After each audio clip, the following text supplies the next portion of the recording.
Welcome. Joe Volpe, publisher of Corriere Canadese, North America's only Italian-language daily newspaper, here on behalf of Corriere Canadese, Go Live TV, and Corriere Media Group with the comment of the day. You can imagine what it would be, because it's been a hectic week with everybody at the United Nations Assembly.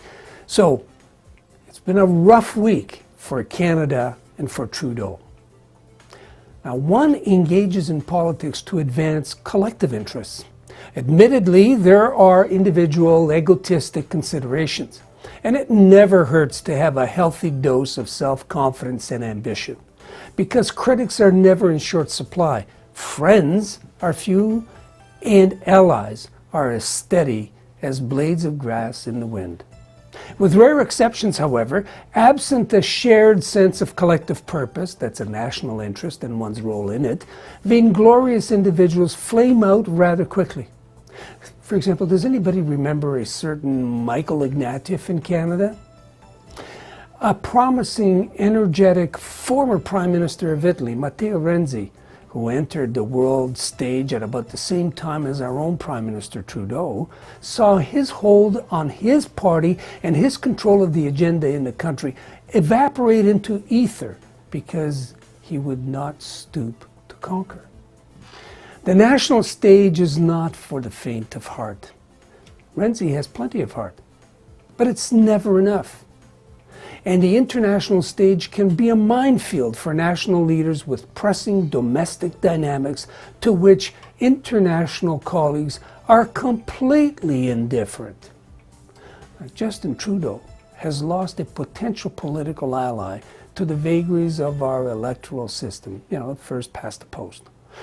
When the Liberal Premier of New Brunswick, Brian Gallant, became a victim of a disaffected electorate last Monday. He may lose yet another ally next Monday in Quebec. The big issue in both provinces was immigration. In other words, how to grow our economy and how to distribute that wealth. It's the issue that threatens to tear Europe apart and to destabilize North Africa and the greater Middle East. President Trump has made immigration one of the three pillars of the new American ideology. Keep foreigners out, keep out competitors from the American economic marketplace, and arm the U.S. to protect its interests anywhere. Canadian negotiations on a desperately needed trade agreement with its continental partners appear to be going nowhere fast. Trump's demands for movement on dairy products, that's milk, supply, management system, appears to be falling on deaf Canadian ears. Justin Trudeau doesn't want to tip the scales against his ally in Quebec before the upcoming election on Monday. So he's waiting. He's taking a risk that the Americans will not hold to their threatened take it or leave it deadline. Trump's not taking kindly to this tactic. With his own electoral concerns looming in this coming month, the president does not appreciate being played. At the UN Assembly, for example, on Wednesday, he openly snubbed Trudeau's efforts to shake his hand, moving not an inch from his chair. It was an open display of disdainful disrespect for all present to witness.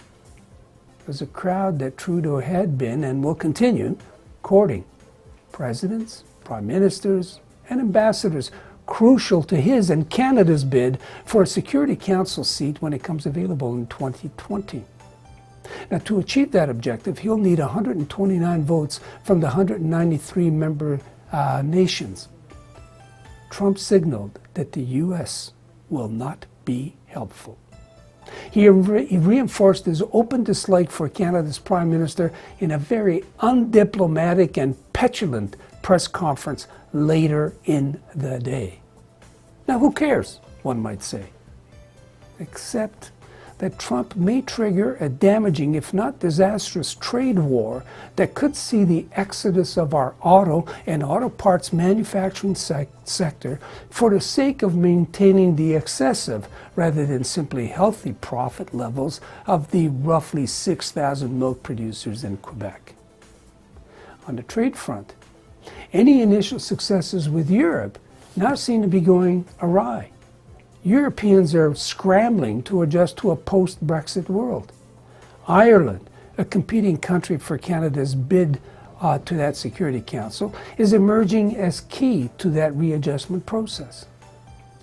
Italy has indicated it will not ratify the Comprehensive European Trade Agreement, CETA.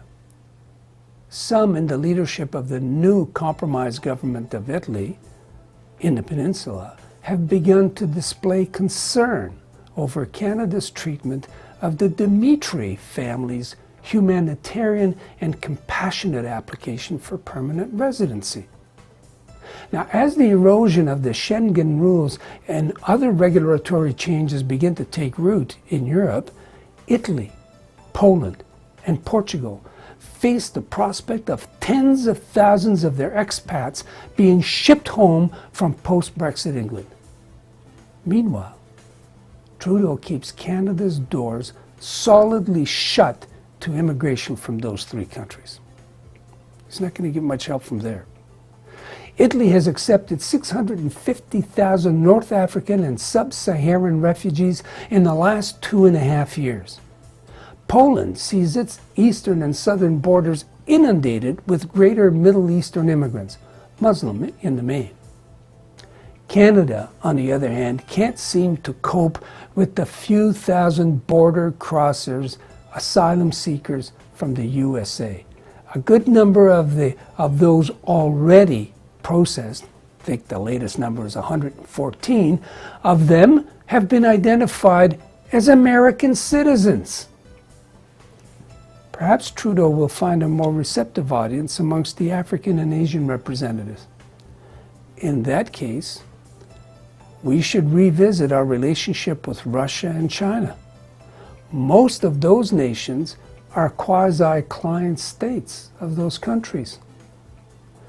The Philippines are not. But their president has already told us to kiss off, and I'm being polite.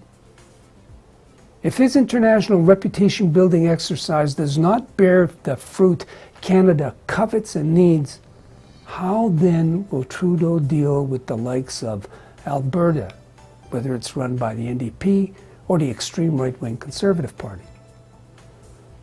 An antagonistic Ontario?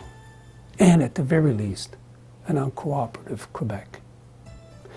Joe Volpe for Corriere Canadese, Go Live TV, Corriere Media Group, inviting you to follow us on our website, corriere.ca, or on our social media networks, bidding you a good afternoon and inviting you to stay tuned for the comment in Italian and in Portuguese.